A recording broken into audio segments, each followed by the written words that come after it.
नमस्कार दोस्तों, welcome to government exam info. तो स्वागत है आप सभी का आज के वीडियो में। और आज है आपका Uttarakhand LT teaching aptitude model paper part 5। इससे पहले 4 पार्ट्स आ चुके हैं, तो जिन्होंने वो नहीं देखा है, जब भी आपके पास थोड़ा बहुत समय बचे तो आप उसको देख लीजिएगा।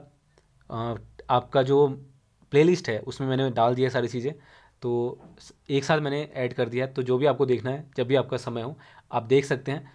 तो ये चीज़ें अब यहाँ पर आज मॉडल पेपर 5 है, तो 30 क्वेश्चन आज भी हम देखने वाले हैं। जैसा कि आपके एग्ज़ाम में भी 30 क्वेश्चन ही रहते हैं, तो उसी के अकॉर्डिंग 30 क्वेश्चन आपके रहने वाले हैं। और सारे क्वेश्चन आप अटेम्प्ट करके बता सकते हैं, कमेंट करके कितने राइट हैं, या फिर आंसर गेस कर सकते हैं। अब देखिए, यहाँ पर आगे बढ़ें उससे पहले यहाँ पर 2-3 चीज़ें हैं जो मैं आपसे डिस्कस करना चाहता हूँ या फिर आपको बताना चाहता हूँ। पहली चीज़, यहाँ पर आपका एग्ज़ाम डेट कन्फर्म आ चुका है, सभी को मालूम है। और शिफ्ट वाइज आपका एग्ज़ाम होना है, ये भी आपको मालूम है। यहाँ पर एक डाउट ये था कि जो टीचिंग एप्टीट्यूड है वो सेम रहने वाला है या अलग रहने वाला है। तो आई थिंक कुछ बच्चों को यहाँ पर ये डाउट था, वैसे जनरली सभी को पता होगा।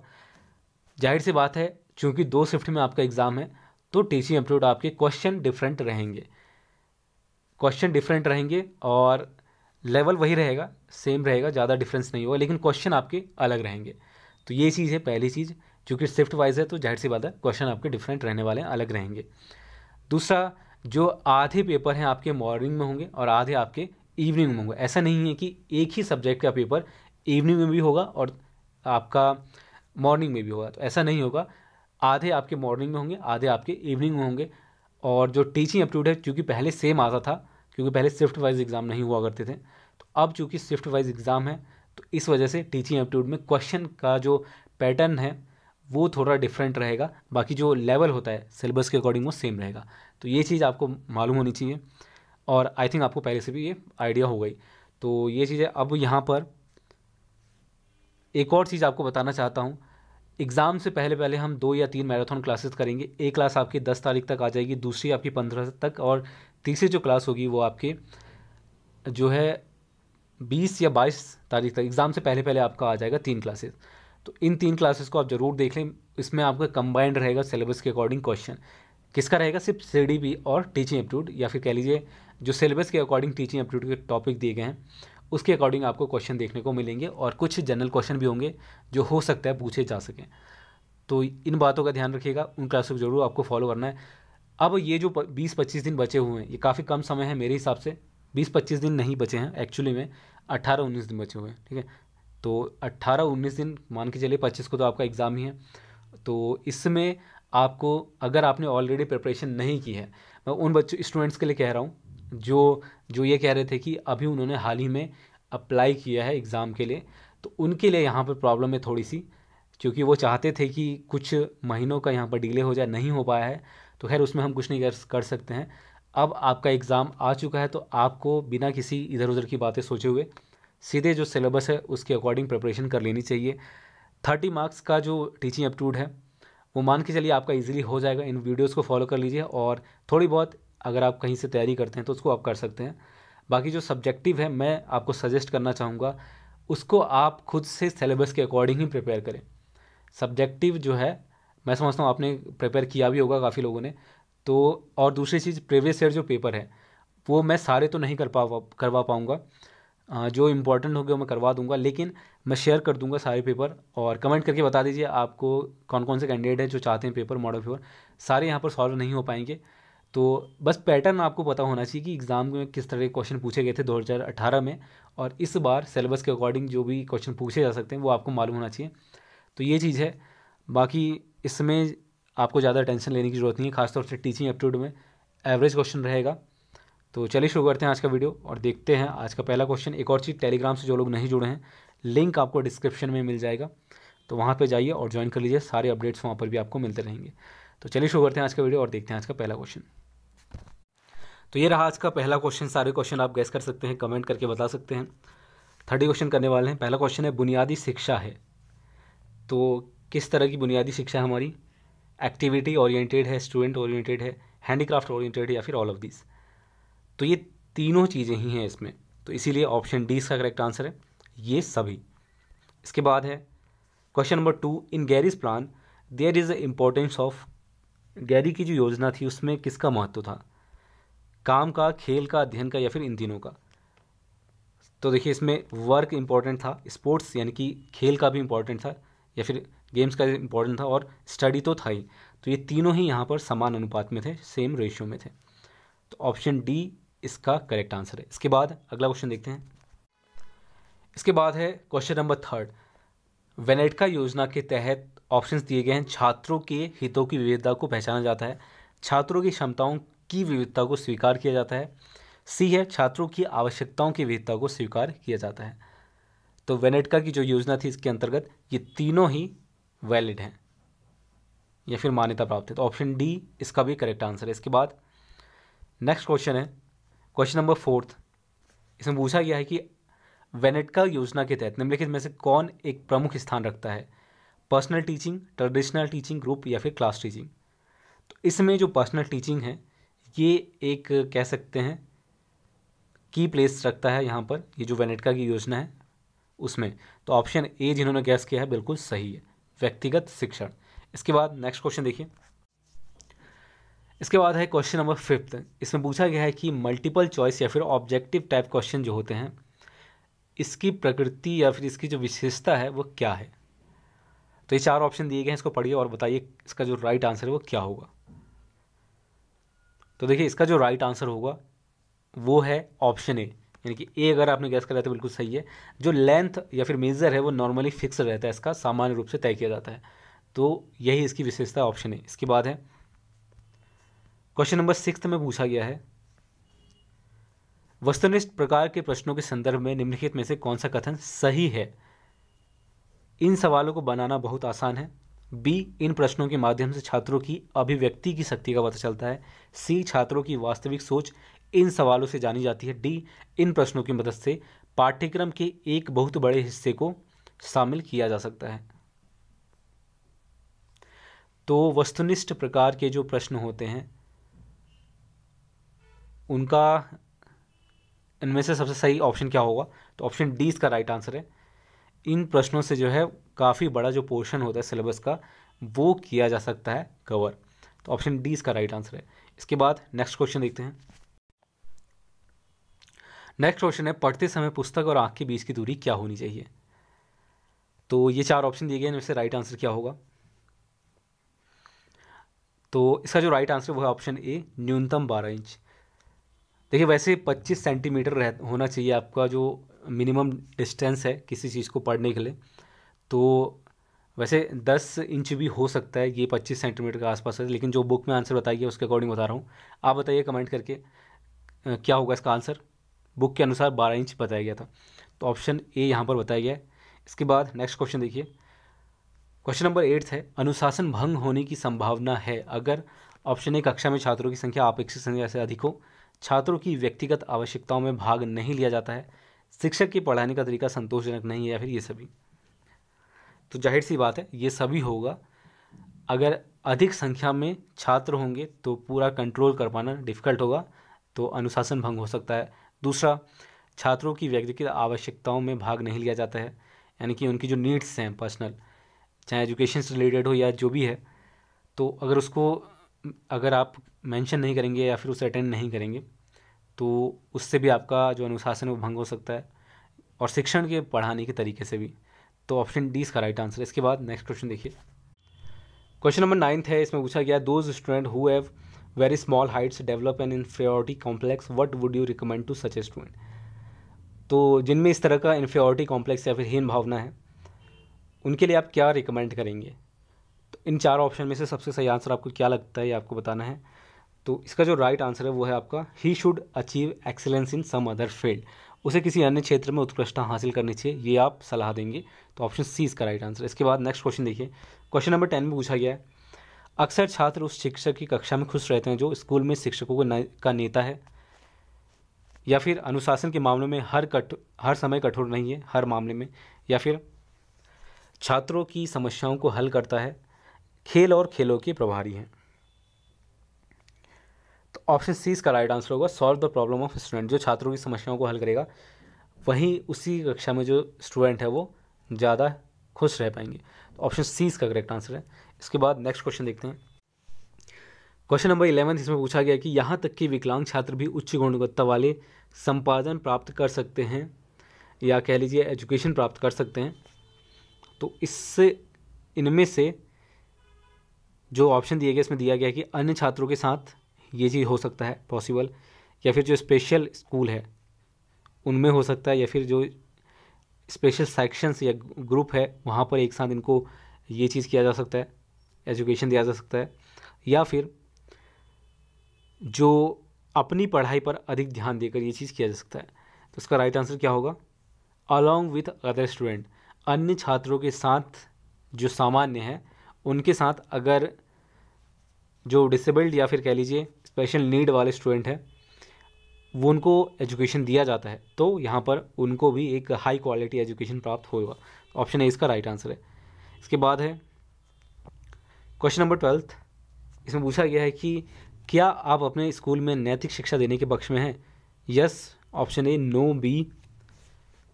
सी में दिया गया है नैतिक संपादन या जो एजुकेशन है वो प्रदान करना कोई नेसेसिटी नहीं है, या फिर स्कूलों को नैतिक शिक्षा से नहीं जोड़ा जाना चाहिए। तो क्या होगा इसका राइट आंसर? जाहिर सी बात है जो नैतिक शिक्षा है, जो मॉरल एजुकेशन है वो हर स्कूल में दिया भी जाता है और देना भी चाहिए। तो ऑप्शन ए इसका राइट आंसर होगा। Option A correct answer. इसके बाद अगला क्वेश्चन देखिए। इसके बाद है क्वेश्चन नंबर 13। इसमें पूछा गया है कि यदि शिक्षक अपने माता पिता अभिभावकों की छात्रों को की मासिक रिपोर्ट भेजते हैं तो शिक्षकों को गपशप करने का समय मिलता है। शिक्षकों को ऐसे काम करने होते हैं जो उन्हें अलोकप्रिय बनाते हैं। सी में दिया गया है कि अपने छात्रों के शिक्षकों और उनके माता पिता अभिभावकों के बीच संबंधों को बनाए रखा जाता है, या फिर अपने छात्रों के प्रति शिक्षकों की जिम्मेदारी कम हो जाते हैं। तो क्या राइट आंसर होगा? जो माता पिता और पेरेंट्स है और जो शिक्षकों के बीच संबंध या फिर रिलेशन है वो यहाँ पर इस्टेब्लिश होता है इसके माध्यम से। तो यही राइट आंसर है, ऑप्शन सी। इसके बाद अगला क्वेश्चन देखिए। क्वेश्चन नंबर 14 है आपकी बस का समय ऐसा है कि आप आमतौर पर स्कूल में देरी से पहुंचते हैं। ऐसी स्थिति में आप क्या करेंगे? इस संदर्भ में प्रधानाचार्य की अनुमति चाहते हैं, कुछ व्यवस्था करें ताकि आप समय पर पहुंच सके, कुछ नहीं करते, या फिर डी ऑप्शन में दिया गया है जो आपका खुद की व्हीकल है। ठीक है, ऑप्शन डी में यहाँ देख लें थोड़ा एरर है ट्रांसलेशन में। तो बाय योर ओन व्हीकल, आप खुद की जो व्हीकल है उसके साथ आते हैं। तो क्या राइट आंसर होगा इसका अगर आपको देर हो जाती है बस के समय की वजह से? तो 14 का बी राइट आंसर है, कुछ ऐसी व्यवस्था करेंगे जिससे आप समय पर पहुंच सकें। तो ऑप्शन बी इसका राइट आंसर। इसके बाद नेक्स्ट क्वेश्चन देखिए। क्वेश्चन नंबर 15 में पूछा गया है कि कुछ स्टूडेंट है जो देर से स्कूल में पहुंचते हैं और वो आपको एक एलाबाई देते हैं या कारण देते हैं। ये जो एरर है यहाँ पर हिंदी में, ये मैं आपको एक्सप्लेन कर दूंगा। ये हो जाता है, कई बार हो जाता है, तो मैं आपको समझा दूंगा क्वेश्चन में क्या पूछा गया। तो यहाँ पर जो कारण दिया गया है वहाँ पर कुछ बस को लेट होने का, तो ऐसी स्थिति में आप क्या करेंगे अगर कुछ स्टूडेंट लेट हो जाते हैं? तो पहला ऑप्शन दिया गया है कि you would punish those student, आप उनको पनिशमेंट देंगे। दूसरा है you would advise them to take catch that bus which start earlier, या फिर option C you would tell them that you would not accept the alibi of the late coming of the bus. जो reason दिया गया है student के द्वारा या फिर एलिबाई है वो आप नहीं मानेंगे। और ऑप्शन डी है you would ignore the issue, आप उसे इग्नोर कर देंगे पूरे मामले को। तो इसका जो राइट आंसर होना चाहिए वो है option B, you would advise them to catch that bus which start earlier. आप सलाह देंगे कि उस बस को ले जो पहले आती है या फिर जिसकी टाइमिंग पहले है, ताकि आप समय से पहले पहुंच जाए स्कूल में या फिर समय पर पहुंचे। तो ऑप्शन बी इसका राइट आंसर है। इसके बाद जो आपका क्वेश्चन है इसमें पूछा गया है जो कक्षा शिक्षण है इसके दौरान जो शिक्षक है उसको किस तरह से अपना खड़ा होना चाहिए, एक तरह से पूछा गया है। कक्षा के बिल्कुल सेंटर में खड़े हों या फिर ब्लैक बोर्ड के नज़दीक नहीं हों, छात्रों के सामने हों या फिर दरवाजे से दूर खड़े हों। तो ये होगा आपका stand front of the students, यानी कि सी ऑप्शन इसका राइट आंसर है। छात्रों के सामने आपको खड़ा होना होगा कक्षा शिक्षण के दौरान। सी इसका राइट आंसर है। इसके बाद अगला क्वेश्चन नंबर 17 है छोटे बच्चे अत्यधिक चुस्त और एक्टिव या फिर सक्रिय होते हैं, ऐसी स्थिति में आप क्या करेंगे? उनकी एक्टिविटी को रोक देंगे या फिर ये जो चार ऑप्शन दिए गए इनमें से कौन सा राइट आंसर होना चाहिए आपके अनुसार? तो ऑप्शन डी इसका राइट आंसर होगा। जो गतिविधि है, give them useful education with the help of their activity, यानी कि जो उनकी सक्रियता है उसी को यूज़ करते हुए आप उनके लिए जो यूज़फुल चीज़ें हैं एजुकेशन के तौर पर आप उसको सिखा सकते हैं उसी एक्टिविटी में।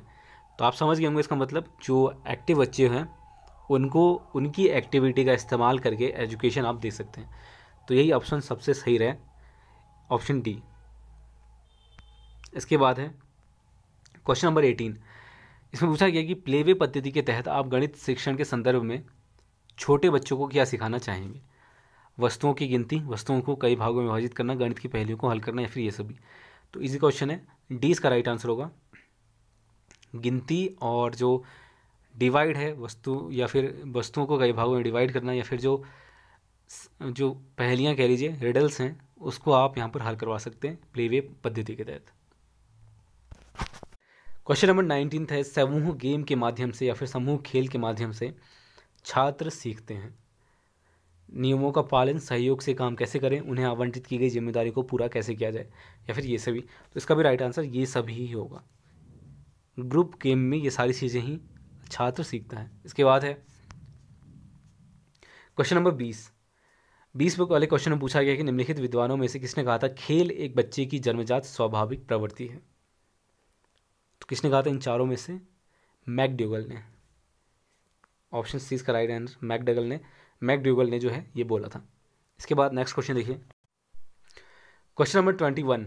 यहाँ पर पूछा गया है कि आधुनिक प्रकार की सभी शिक्षण विधियाँ जैसे कि किंडरगार्टन, मॉन्टेसरी या फिर डॉल्टन या फिर बेसिक जो पद्धतियाँ हैं, शिक्षण विधियाँ हैं, मेथड है, वो गतिविधि पद्धति के सिद्धांत पर आधारित है या फिर सिंथेटिक विधि पर आधारित है, प्रयोगशाला पद्धति पर आधारित, या फिर इन तीनों तरीकों में से किसी एक पर आधारित नहीं है। किसी भी एक पर आधारित नहीं है, इसका मतलब ये है ऑप्शन डी, इसको समझ लेना, are not based on any one of these three method, यानी इनसे किसी अलग पद्धति पर ही आधारित है। तो इसका राइट आंसर क्या होगा? 21वें का राइट आंसर है ऑप्शन ए। जो ये जो पद्धति है वो बेस्ड है किस पर? एक्टिविटी मेथड पर, प्रिंसिपल ऑफ एक्टिविटी। किंडरगार्टन हो गया, मॉन्टेसरी हो गया, डॉल्टन या फिर बेसिक एजुकेशन भी आपका एक्टिविटी मॉडल पर ही है। इसमें अन्य चीज़ें भी हैं पर ये चीज़ आती है। तो ऑप्शन सी ए इसका राइट आंसर है, ऑप्शन ए। इसके बाद है क्वेश्चन नंबर 22। 22वां क्वेश्चन पूछा गया है कि शिक्षण से संबंधित समस्याओं को हल करने के लिए कौन जिम्मेदार है? प्रिंसिपल, पेरेंट्स, टीचर या फिर पेरेंट टीचर बोथ। तो इसमें जो समस्या है उसे हल करने के लिए जो रिस्पॉन्सिबल होगा वो टीचर ही होगा। तो ऑप्शन सी इसका राइट आंसर है। 23rd क्वेश्चन है यहाँ पर, जो बच्चा झूठ बोलता है उनकी इस हैबिट को दूर करने के लिए क्या किया जा सकता है, पूछा गया है। तो ऑप्शंस यहाँ पर दिए गए हैं। तो इसका राइट आंसर होगा डी, यानी कि आप उन्हें प्रेरित भी कर सकते हैं बाय मोटिवेटिंग, ये कर सकते हैं आप, या फिर उन्हें झूठ बोलना एक अपराध या क्राइम है ये भी बता सकते हैं आप, या फिर उन छात्रों को प्रोत्साहित करके जो सच बोलते हैं, या फिर ये सभी। तो ये सभी इसका राइट आंसर है। इसके बाद है 24th क्वेश्चन है, क्या आपको लगता है कि छात्रों को दंडित किए जाने पर सुधार किया जाता है? तो इसका राइट आंसर क्या होगा? ऑप्शन ये दिया गया है कि नहीं, वे बदले की भावना विकसित करते हैं, नहीं वे जिद्दी हो जाते हैं, हाँ कभी कभी उनके सुधार की संभावना भी हो सकती है। तो देखिए यहाँ पर पूछा गया है कि अगर दंडित किया जाए तो क्या हो सकता है। तो देखिए अगर दंडित किया जाता है तो उनके अंदर बदले की भावना विकसित कर सकती है, ठीक है, वे जिद्दी हो जाते हैं, ये भी सही बात है। और अगर दंडित किया जाता है तो कभी कभी ये भी पॉसिबल है कि वो ठीक हो जाएं, सुधर जाएं। तो ये सारी चीज़ें हो सकती हैं अगर दंडित किया जाता है। तो ये सभी इसका राइट आंसर है। इसके बाद नेक्स्ट क्वेश्चन देखिए, क्वेश्चन नंबर 27। प्रयोग विधि के माध्यम से छात्र क्या करते हैं? इसमें लर्निंग बाय डूइंग होता है, या फिर लर्निंग बाय ऑब्जर्वेशन, या फिर ऑब्जर्विंग, लर्न बाय एक्सपीरियंस, या फिर ऑल ऑफ दीज स्टडीज़। तो इसका जो राइट आंसर होगा वो होगा आपका ऑल ऑफ दीज स्टडीज़। देखिए लर्न बाय डूइंग भी होता है इसमें, ऑब्जर्व भी करना होता है, और एक्सपीरियंस भी इसमें मिलता है जो आपका एक्सपेरिमेंट मेथड है। तो ये तीनों चीज़ें इसमें हैं। तो ऑप्शन डी इसका राइट आंसर है। प्रयोग विधि में ये तीनों चीज़ें आती है। इसके बाद है क्वेश्चन नंबर 28। उन छात्रों के बारे में आपका दृष्टिकोण क्या होगा जो थोड़े कमज़ोर हैं? इग्नोरेंट होगा, पिटीफुल यानी कि दयापूर्ण होगा, हार्श होगा या फिर सिंपैथेटिक होगा? तो क्या होगा? सहानुभूति वाला होगा, ऑप्शन डी। इसके बाद नेक्स्ट क्वेश्चन देखिए। इसके बाद 29वां क्वेश्चन है, आप चाहते हैं कि छात्र को जो कुछ भी सिखाते हैं उसे भूलना नहीं चाहिए, इसे हासिल करने के लिए आप क्या करेंगे? आप उन्हें होमवर्क देंगे, घर का काम जो होता है होमवर्क देंगे, आप उन्हें कहेंगे कि उनके द्वारा प्राप्त ज्ञान के पुराने सेटों को संशोधित करें। You would tell them to revise the old sets to knowledge gained by them. तो जो पढ़ाया गया उसे रिवाइज करें, बेसिकली ये मतलब है इसका। और आप उनसे कहेंगे कि जो नई परिस्थितियों में प्राप्त ज्ञान का उपयोग, आप उन्हें नई परिस्थितियों में प्राप्त ज्ञान का उपयोग करने देंगे, या फिर ऑल ऑफ दीज। तो ये इसका भी right answer all of these होगा, ये सभी चीज़ें आप कह सकते हैं, ऑप्शन डी इसका राइट आंसर है। इसके बाद होमवर्क भी ज़रूरी है, रिवीजन भी ज़रूरी है, और जो न्यू सिचुएशंस है उसमें जो नॉलेज मिलता है वो भी आप उनको प्राप्त करने देंगे। You will let them use the knowledge gained in the past under new circumstances, option D इसका राइट आंसर होगा। इसके बाद क्वेश्चन नंबर 30 आज का लास्ट क्वेश्चन है, निम्नलिखित में से कौन सी विधि आप छात्रों की अभिव्यक्ति और शैली की शक्ति का मूल्यांकन करने के लिए अपनाएंगे? तो ऑप्शन बी इसका राइट आंसर है, आप उन्हें प्रश्न देंगे और उन्हें उत्तर लिखने के लिए कहेंगे, ऑप्शन बी इसका राइट आंसर है। तो ये थे आज के 30 क्वेश्चन, उम्मीद करता हूँ आपने सारे क्वेश्चन अटेम्प्ट करे होंगे। तो तब तक के लिए आज के लिए इतना ही। कोई डाउट है या कुछ कहना चाहते हैं कमेंट करके आप बता सकते हैं। तो बस आज के लिए इतना ही, तब तक के लिए धन्यवाद, मिलते हैं आपसे अगले वीडियो में।